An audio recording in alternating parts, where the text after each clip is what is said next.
Vale. Vale.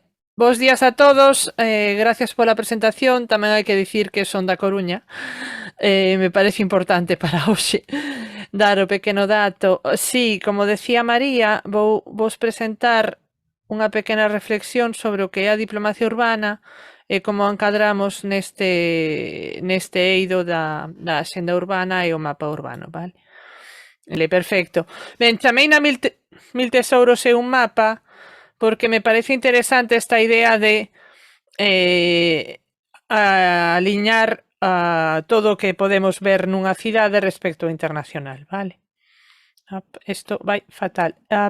Ben, sobre a famosa diplomacia urbana. Ben, eu lle chamo diplomacia urbana porque me gusta ter un concepto que lle fale a xente, que lle fale sobre todo os que teñen que demostrar a pertinencia de ter unha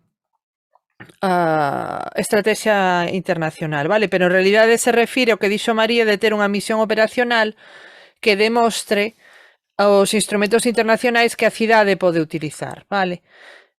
Esta estrategia ten que saír do mandato político da cidade, do que queren e necesitan os cidadáns, vale? Falamos de axenda local. Está influída por dúas cousas que vamos a ver hoxe. Unha, o contexto internacional, que neste caso é a Axenda Urbana 2030, máis a Axenda Europea tamén, e o contexto interior, que eu lle chamo talento. Pero que é o talento? O talento é o liderado, a creatividade, a estrategia, a intelixencia colectiva que atopamos na cidade, vale? Entón, a partir desta influencia internacional e desta posibilidade que nos dá o talento, a nosa axenda local, os obxectivos da cidade poden encontrarse, como vedes na flecha, cos instrumentos internacionais. Estaba a falar do contexto internacional, que é a flecha verde, que no noso caso é a Axenda Urbana 2030, a Axenda Europea e todos estes documentos internacionais que guían un pouco a cidade, o talento do que falaba, estas capacidades que hai en cada cidade, e o mandato político, a axenda local, o que precisan os cidadáns e que o Concello vai a aportar tamén ao nivel internacional. Eso que entendemos por misión operacional, me gustou o concepto, ou diplomacia urbana, vale?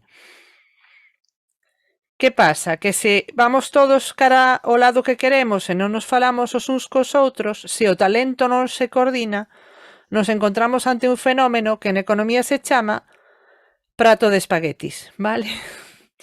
Dedes unha representación gráfica do prato de espaguetis no centro da diapositiva respecto dos acordos internacionais, como se cruzan entre eles sen ningunha orde nin concerto. A idea, este mapa vai no favorecer, é que a partir da axenda urbana se poida traballar cara a unha posición coordinada, vale? Que os diferentes actores formen dunha maneira formal, dunha maneira máis informal, pero polo menos que se falen entre eles, unha especie de laboratorio onde os obxectivos da cidade se alinean cos obxectivos da axenda urbana e crean unha economía de escala que fortalece a posición da cidade no eido internacional. E así podemos ter unha visión da cidade que se porta ao exterior, vale? Esta era a miña presentación hoxe.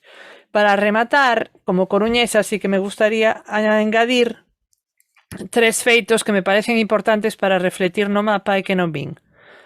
Unha, a festa de San Xoán. Dúas, a pasaxe de Lorca pola Coruña que inspira grandemente o seu primeiro libro, na que ademais vai escribir varios poemas en galego. E tres, a enorme promoción que fai de Galicia e da Coruña James Rhodes.